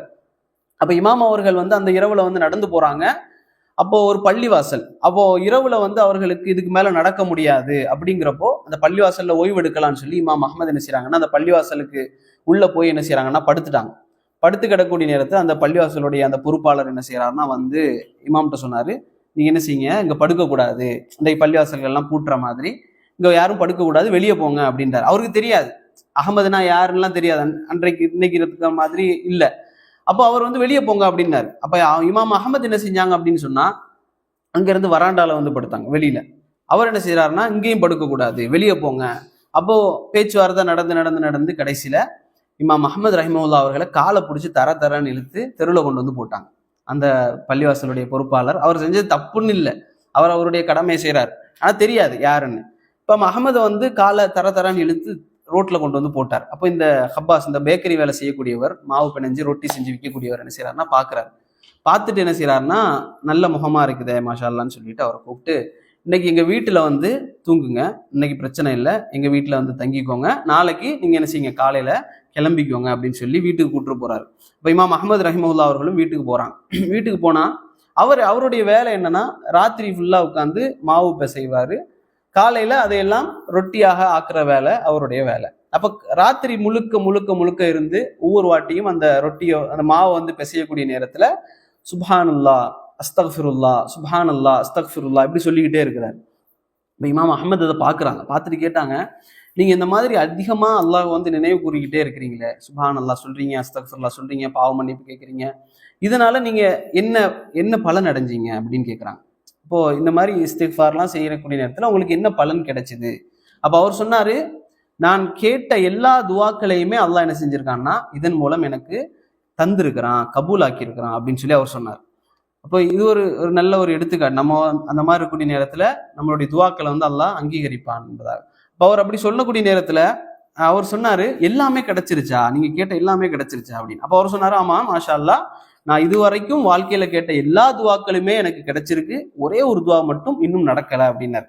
இப்போ இமாம் கேட்டாங்க, அது என்ன துவா, எதை பத்தி கேட்குறீங்க அப்படின்னு கேட்டோன்னா அவர் சொன்னாரு, இமாம் அஹமது ரஹிமகுல்லான்னு ஒருத்தர் இருக்கிறார்ல, அவரை என் கண்ணால கண்டுட்டு அவரை பார்த்துட்டு நான் மௌத்தா போகணும், இதுதான் என்னுடைய துவா அப்படின்னாரு. இமாம் சொன்னாங்க, சுப்ஹான் அல்லா, சுப்ஹான் அல்லா, ஒரு அடியானுடைய துவாவை கபூல் செய்வதற்காக வேறொரு அடியானை வைத்து காலால் தரதரவென இழுத்து தெருவுக்கு கொண்டு வந்து போட்டானே அந்த அல்லாவுக்கு எல்லா புகழும் அப்படின்னாரு. இப்போ அல்லாஹ் ரப்புல் ஆலமீன் எப்படி கொண்டு வந்து சேர்க்கிறான் பாருங்களேன் அந்த துவா கபூல் செய்வதற்காக. இது இமாம் அஹ்மத் இப்னு ஹம்பல் ரஹிமஹுல்லாஹ் அவர்களுடைய வாழ்வில் நடந்த ஒரு விஷயம். தபகாத் அல் ஹனாபிலால பதிவு செய்கிறாங்க இமாம் அவர்கள். அப்போ இமாம் அவர்கள் பார்த்தீங்கன்னா 10 லட்சம் ஹதீஸ்கள்லாம் மனனம் செஞ்சிருந்தாங்க. 10 லட்சம் ஹதீஸ்கள்னா நினைச்சு பார்க்க முடியாது நம்மளால. ஒரு ஹதீஸ் மனனம் செய்யறதுக்கே நமக்கு சிரமம். 10 லட்சம் ஹதீஸ்களை அறிவிப்பாளர்களோடும் அந்த ஹதீஸுடைய வசனங்களோடும் என்ன செய்யறாங்கன்னா இமாம் அஹ்மத் ரஹிமஹுல்லாஹ் அவர்கள் மனனம் செய்திருந்தாங்க. அதனால தான் நம்ம படிக்கிறோம் அப்படின்னு சொன்னா, இமாம்களை பத்தி படிக்கிறோம்னு சொன்னா, இதெல்லாம் இப்படி இருந்த மனுஷனை பத்தி படிக்காம இருக்க முடியுமா, தெரிஞ்சு கொள்ளணும் என்பதற்காக. இப்போ இமாம் ஒரு நாள் எஹியா இருக்கிறாங்கல்ல, நான் சொன்னேன் இந்த எஹியாவும் இமாம் அஹ்மத் இப்னு ஹம்பலும் என்ன செய்யறாங்கன்னா நடந்து போறாங்க தெரு வழியாக. நடந்து போகக்கூடிய நேரத்துல அங்க ஒரு ஹலக்கா இருக்கு, ஒரு கூட்டம், அங்க ஒருத்தர் வந்து பயான் பண்ணிட்டு இருக்கிறார். பயான்னா இப்ப இருக்கிற மாதிரி பயான் இல்லை. அன்றைய காலத்துல எது சிறப்பாக இருந்துச்சு அப்படின்னு சொன்னா, வழக்கத்துல ஹதீஸ்களை வந்து சொல்லி கொடுப்பாங்க. இந்த ரசூலுல்லாஹி சொன்னார்கள், எனக்கு இவர் அறிவித்தார், எனக்கு இவர் அறிவித்தார் அப்படின்னு சொல்லி ஹதீஸுடைய அந்த மஜ்லிஸ் நடக்குது. அப்ப எஹியாவும் அஹ்மத் இப்னு ஹம்பல் ரஹிமஹுல்லாஹ் அவர்களும் 2 பேர் போய் அங்க உட்கார்ந்துட்டாங்க. உட்கார்ந்து என்ன ஹதீஸ்லாம் சொல்றாங்கன்னு கேட்போமே அப்படின்னு சொல்லி. அப்ப அவர் என்ன செய்யறாருன்னா ஒரு ஹதீஸா சொல்ல ஆரம்பிச்சு ஒரு ஹதீஸை சொன்னாரு, பொய்யான ஹதீஸ், அப்படி ஒரு ஹதீஸே கிடையாது. அதை சொல்லி சொல்றாரு. எனக்கு யார் சொன்னா அப்படின்னா, ரசூலுல்லாஹி சொன்னதாக எனக்கு அகமது சொன்னார், எனக்கு எஹியா சொன்னார் அப்படின்னு சொல்லி அங்க 2 பேர் உட்கார்ந்து இருக்கிறாங்க. இவங்க 2 பேர் தான் எனக்கு சொன்னாங்க அப்படின்னு சொல்லி பொய்யான ஹதீஸ்களை வந்து சொல்றாரு. இதை பார்த்துக்கிட்டே இருக்கிறாங்க அஹ்மத் இப்னு ஹம்பல். அவங்களுக்கு பொறுக்கலை, இமாம் அஹ்மதுக்கு வந்து பொறுக்கலை, என்ன நான் சொல்லவே இல்லையே அவங்ககிட்டலாம் இதை பத்தி. அப்ப என்ன செய்யறாங்கன்னா, இந்த அக்குள்ள இருக்கிற அந்த முடியை வந்து பிச்சு எடுத்தாங்க. தங்களுடைய அக்குள்ள இருக்கிற முடியை வந்து பிச்சு இருந்தாங்க. உடனே அவருக்கு வந்து நல்ல கோவம் வந்துட்டு, ஹதீஸ் சொல்லிட்டு இருந்தாரு. அவர் இட்டு கட்டக்கூடியவருக்கு கோவம் வந்தவர் சொன்னார், இந்த மாதிரி கேடு கட்ட ஒரு வேலை செய்றீங்களே, ஒரு மாதிரி கேவலமான வேலை செய்றீங்களே இப்படி அழகான மஜ்லிஸ்ல அப்படின்னு. உடனே அதுக்கு வந்து இமாம் அஹ்மத் சொன்னாங்க, நீ இப்ப பண்ணிட்டு இருக்கிற ஒரு வேலை அதை விட இது மேலானது அப்படின்றாங்க, அதை விட இது ஒன்றும் பெருசு இல்லை அப்படின்னாங்க. என்ன சொல்ற அப்படின்னு சொன்னா, எது போய் சொல்ற. நான் எந்திரிச்சாங்க, 2 பேர் எந்திரிச்சு சொன்னாங்க, நான் அஹ்மத், இவர் எஹியா, நாங்க 2 பேரும் உனக்கு எப்போ சொன்னோம் அந்த ஹதீஸ அப்படின்னு. உடனே அவர் கேட்டாரு, எனக்கு தெரிஞ்சு 17 பேர் இருக்கிறாங்க, அகமதுங்கிற பேர்லையும் எஹியாங்கிற பேர்லையும் எனக்கு 17 பேரை தெரியும், நீங்க தான் சொன்னீங்கன்னு நான் சொன்னேனா, உங்களை மாதிரி வேற ஆட்கள் இருக்கிறாங்களே அப்படின்னு சொன்னார். ஆனா மக்கள் தெரிஞ்சுக்கிட்டாங்க உன் வந்து ஒரு பொய் சொல்லக்கூடியவன். ஏன்னா எல்லாருக்கும் தெரியும் அகமது தான் இவர்னா, எஹியானா இவர் தான் ஹதீஸ்களை சொல்லி கொடுக்கக்கூடியவர்கள் எல்லாருக்கும் தெரியும். ஆனா அவர் என்ன செய்யறான், அவன் வந்து ஒரு பொய்யை சொல்லி அதுக்கு மேல பொய்யை என்ன செய்யறான், இட்டு கட்டிக்கிட்டே இருக்கிறான். அப்ப இமாம் அஹ்மத் ரஹிமஹுல்லாஹ் அவர்களும் எஹியா ரஹிமஹுல்லாஹ் அவர்களும் மாறி பார்த்தாங்க. நீ இவருக்கு இதை சொல்லி கொடுத்தியா? இல்ல, நான் சொல்லி கொடுக்கல. நீங்க சொல்லி கொடுத்தீங்களா? இல்ல அப்படின்னு சொல்லி அந்த சம்பவம் வந்து பதிவு செய்யப்படுது. அதே போல இமாம் அவர்களுடைய மகன் வந்து அப்துல்லா என்ற ஒரு மகன் இருந்தாரு. அதே போல சாலிஹ் என்று சொல்லி ஒரு மகன் இருந்தாங்க. 2 மகன்கள் இருந்தாங்க, மகள்களும் இருந்தாங்க. 2 மகன்கள் இருந்தாங்க இமாம் அஹ்மத் இப்னு ஹம்பல் ரஹிமஹுல்லாஹ் அவர்களுக்கு. இமாம் வந்து அவருடைய மாணவர்கள்ல இந்த மகன்களும் வருவாங்க. இமாமுக்கு வந்து நிறைய மாணவர்கள் இருந்தாங்க. அதுல மூத்த மகன் வந்து யாருன்னா அந்த சாலிஹ் என்று சொல்லக்கூடியவர், சாலிஹ் இப்னு அஹ்மத். அதே போல அப்துல்லா இப்னு அஹ்மத், அதனாலதான் அபு அப்துல்லா அப்படின்னு சொல்லி சொல்லுவாங்க. அதே போல இமாம் அஹ்மத் இப்னு ஹம்பலுடைய மாணவர்கள்ல ஒருத்தர் தான் யாருன்னா இமாம் புகாரி அஹ்மதுடைய மாணவர்கள் ஒருத்தர். இமாம் முஸ்லிம் அஹ்மதுடைய மாணவர்கள் ஒருத்தர். இமாம் அபூதாவூத் அஹ்மதுடைய மாணவர்கள் ஒருத்தர். இதை நம்ம தெரிஞ்சுக்கொள்ளணும். 6 கிதாபுகள் சொல்லுவோமே, அதுல 3 கிதாபுகளுடைய இமாம்களும் இவருடைய மாணவராக இருந்தார்கள். அதுல இந்த அப்துல்லா என்பவர் மிக சிறந்த ஒரு மாணவராக இருந்தார்கள். இவர் தான் முஸ்னத் அகமதுன்னு ஒரு புத்தகம் இருக்குல்ல, அந்த புத்தகத்துல 99% இவர் தான் அறிவிப்பார். இமாம் அவருடைய பையன் அப்துல்லா தான் என்ன செய்வார்னா, எனக்கு என் தந்தை சொன்னார், எனக்கு என் தந்தை சொன்னார் அப்படின்னு சொல்லி. மாஷா அல்லாஹ், எவ்வளவு சந்தோஷமா இருக்கும்.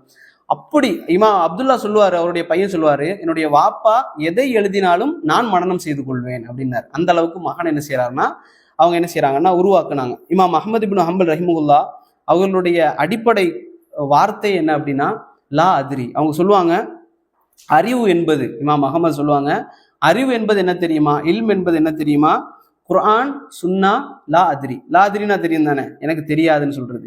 குர்ஆன் சுன்னா எனக்கு தெரியாதுன்னு சொல்றது அறிவு என்பதாக சொன்னார்கள். ஏன்னா எனக்கு என்ன தெரியாது என்பதை நான் தெரிந்து வைத்துக் கொள்வது ஒரு அறிவு.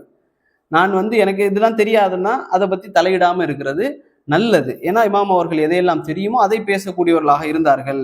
அப்ப இமாம் அஹ்மது இப்னு ஹம்பல் ரஹிமஹுல்லா கடைசியாக ஹிஜ்ரி 241 அவர்களுக்கு ஒரு கடுமையான ஒரு காய்ச்சல் வருது. ஒரு புதன்கிழமை இரவுல இமாம் அவர்களுக்கு ஒரு கடுமையான காய்ச்சல் வருது. 9 நாட்கள் அந்த காய்ச்சல் நீடிக்குது. அப்போ இமாம் அவர்கள் ரபியுல் அவ்வல் 12 ஜும்மாவுடைய நாள் துஹாவுடைய நேரத்துல இமாம் அவர்களுக்கு என்ன செய்யுதுன்னா, அந்த சக்கராத்துடைய நேரம் வந்துருச்சு. இமாம் அந்த சக்கராத்துல இருக்கக்கூடிய நேரத்துல அவங்க என்ன செய்யறாங்க அப்படின்னு சொன்னா, இருக்கிறாங்க, மாணவர்கள் எல்லாம் சுத்தி இருக்கிறாங்க. சுத்தி இருந்து லா இலாஹ இல்லல்லாஹ், நம்ம இப்போ சொல்லுவோமே, யாராவது சக்கராத்துல இருந்தாங்கன்னா லா இலாஹ இல்லல்லாஹ் லா இலாஹ இல்லல்லாஹ் நீங்க சொல்றதுக்காக அந்த மாதிரி சொல்லிக்கிட்டே இருந்தாங்க. அப்போ இமாம் அவங்க என்ன செய்யறாங்கன்னா, இப்படி தலையாட்டுறாங்க, இல்லைன்றாங்க. அப்ப லா இலாஹ இல்லல்லாஹ் லா இலாஹ இல்ல, மாணவர்களுக்கு ஒரு மாதிரி ஆகுது, என்ன இல்லைன்றாரு. அப்ப இவங்க மறுபடியும் லா இலாஹ இல்லல்லாஹ் லா இலாஹ இல்லல்லாஹ் அப்படி சொல்லிட்டே இருக்கிறாங்க. இமாம் இல்லைன்றாங்க. அப்புறம் கொஞ்ச நேரத்துல இமாம் முழிச்சு சொன்னாங்க, நான் இப்ப ஏதாவது சொன்னேனா அப்படின்னாங்க. அப்ப அவங்க சொன்னாங்க, ஆமா நீங்க நான் லா இலாஹ இல்லல்லாஹ் சொன்னேன், ஆனா நீங்க இல்லைன்னு நீங்க, அப்போ ஏன் அப்படி சொன்னீங்க அப்படின்னு கேட்டாங்க. அப்ப இமாம் சொன்னாங்க, இல்ல நான் லா இலாஹ இல்லல்லாஹ்வுக்கு இல்லைன்னு சொல்லல. ஷைத்தான் என்ன செய்யறான் அப்படின்னா, நான் இருக்கக்கூடிய நேரத்தில் ஷைத்தான் தன்னுடைய நகத்தை கடித்து கொண்டு என் பக்கத்துல அமர்ந்து, நீ வெற்றி பெற்று விட்டாய், நீ என்ன செஞ்சுட்ட, தப்பிச்சிட்ட, நீ என்கிட்ட தப்பிச்சிட்ட அப்படின்னு சொல்லிக்கிட்டே இருந்தான். அவனுக்கு தான் நான் என்ன செஞ்சேன், பதில் கொடுத்து கொண்டிருந்தேன் இல்லை என்று சொல்லி. இமாம் என்ன சொல்றாங்கன்னா, ஷைத்தான் என்ன செய்யறான், முயற்சி பண்றான், கடைசி நேரத்துல இமாம பெருமையில தூக்கிடலாம் அப்படின்னு. ஷைத்தான் பக்கத்துல இருக்கிறான், சக்கராத்துடைய நேரத்துல பக்கத்துல இருக்குது. என்ன சொல்றான், நீ ஒரு பெரிய இமாம் ஆயிட்ட, நீ ஹதீஸ்களை எல்லாம் அறிவிச்சு கொடுத்துட்ட, நீ மாணவர்களை எல்லாம் பல மாணவர்களை உருவாக்கிட்ட, நீ தப்பிச்சுட்ட என்கிட்ட இருந்து அப்படின்னு சொன்னோன்னே இமாம் சொல்றாங்க, நான் தப்பவில்லை, அல்லாஹ் என்னுடைய ரூஹை எடுக்கக்கூடிய நேரம் வரை அப்படின்றான். ஷைத்தான் என்ன செய்யறான், பல்ல கடிச்சுக்கிட்டு அப்படி இருக்கிறான், நகத்தை கடித்து கொண்டு இருக்கின்றான், நீ தப்பிச்சிட்டேன்னு சொல்லி நான் அவனுக்கு தான் பதில் கொடுத்தேன் இல்லை என்பதாக என்று சொல்லி இமாம் அவர்கள் லா இலாஹ இல்லல்லாஹ் என்று சொல்லி மரணித்தார்கள். ஹிஜ்ரி 241 மரணிச்சாங்க. அல் பிதாயா வன் நிஹாயாவில் இமாம் இப்னு கஸீர் ரஹிமஹுல்லா அவர்கள் பதிவு செய்கிறாங்க, அன்றைய காலத்துல எந்த மீடியாக்களும் இல்லாத அந்த காலத்துல இமாம் அவர்களுடைய ஜனாசாவிற்கு 25 லட்சம் 2.5 மில்லியன் மக்கள் என்ன செய்யறாங்க அப்படின்னு சொன்னா இமாமுடைய ஜனாசாவில் கலந்து கொண்டார்கள். இதற்கு முன்பாகவும் சரி, இமாம் அவர்களுக்கு பின்பாகவும் இன்றைய நாள் வரை இவ்வளவு மக்கள் ஒரு ஜனாசாவுக்கு கூடியதாக வரலாறு இல்லை என்று சொல்லக்கூடிய அளவுக்கு 25 லட்சம் மக்கள் இமாம் அவர்களுடைய அந்த ஜனாசாவில் என்ன செய்யறாங்கன்னா கலந்து கொண்டார்கள். அவர்களுடைய துவாக்கள் நீங்க பாருங்களேன், ரசூல் ஸல்லல்லாஹு அலைஹி வஸல்லம் சொல்றாங்க, ஒரு 40 மனிதர்கள், நல்ல முஃமினான 40 மனிதர்கள் ஒரு ஜனாசாவாக துவா செய்தால், அவர்களுக்காக பாவ மன்னிப்பு தேடினா அல்லாஹ் என்ன செய்வான், கபூல் செய்வான் என்பதாக 25 லட்சம் மனிதர்கள் என்ன செய்யறாங்கன்னா அந்த இடத்துல இமாமுக்காக என்ன செய்யறாங்கன்னா தொழுகை நடத்துறாங்க. நீங்க நினைச்சு பாருங்க, அவங்க வாழ்ந்த காலம் வரை இமாம் அஹ்மத் என்பது யாருக்குமே தெரியாம இருந்தது. சிறையில அடைக்கப்பட்டு அடிக்கப்பட்டு விலங்கிடப்பட்ட நிலையில எல்லாம் கொண்டு வரப்பட்டாங்க. ஆனா இமாமுடைய மரணத்திற்கு பிறகு அல்லாஹ் என்ன செய்தான், அவர் யார் என்பதை உலகத்திற்கு காட்டினான், அல்லாஹ் அவரை கண்ணியப்படுத்தினான். இமாம் புகாரியை பார்த்தாலும் அதே போலதான். இமாம் புகாரி கஷ்டப்பட்டாங்க, துன்பப்பட்டாங்க, கடைசி காலம் வரைக்கும் ஊராக திரிந்து கொண்டேதான் இருந்தாங்க. ஆனா அவருடைய மரணத்திற்கு பிறகு இமாம் புகாரி அவர்களை அல்லாஹ் என்ன செஞ்சுட்டான், காட்டி கொடுத்தான், இவர் பெரிய ஒரு இமாம் என்பதாக. ஏன் அப்படின்னு சொன்னா, வாழக்கூடிய காலத்திலேயே அல்லாஹ் சில பேருக்கு அதை காட்ட மாட்டான். சில பேருக்கு காட்டக்கூடிய நேரத்துல பெருமை எங்கள்கிட்ட வந்துடும், நாங்க நல்ல மனுஷன், எங்களுக்கு ஃபேமஸ் அப்படி. ஆனா அல்லாஹ் என்ன செஞ்சுட்டான், அவருடைய மரணத்திற்கு பிறகு மற்ற மக்களுக்கு அவர்களை உதாரணமாக ஆக்கணும் என்பதற்காக இமாம் அஹ்மது ரஹிமஹுல்லா அவர்களை போன்ற மனிதர்களை அல்லாஹ் ரபுல் ஆலமீன் என்ன செய்யறான் அப்படின்னா காட்டி கொடுக்கின்றான். இமாமுடைய மிக சிறந்த புத்தகங்கள் ஒன்றுதான் முஸ்னத் அஹமத் இப்னு ஹம்பல். முஸ்னத் அஹமதுன்னு சொல்லி இருக்கு. 40,000 ஹதீஸ்கள் வந்து அதுல இருக்கு. 30,000 ஹதீஸ்கள் திரும்ப திரும்ப தக்கரராக வரக்கூடியது. இதுல நீங்க பாத்தீங்கன்னா இந்த முஸ்னதை வந்து எப்படி தொகுத்திருப்பாங்க அப்படின்னா சஹாபாக்கள்ல இருந்து தொகுத்திருப்பாங்க. 900க்கும் மேற்பட்ட சஹாபாக்கள் வந்து தொகுத்திருப்பாங்க. அவங்க அறிவிச்ச ஹதீஸ்கள், அபூபக்கர் அறிவித்த ஹதீஸ்கள், உமர் அறிவித்த ஹதீஸ்கள், இப்படி ஃபர்ஸ்ட் 10 வந்து 10 சிறந்த அந்த சொர்க்கத்திற்கு நற்சான்று பெற்ற அந்த சஹாபாக்களை கொண்டு வருவாங்க. அதற்கு பிறகு மற்ற சஹாபாக்களை கொண்டு வருவாங்க.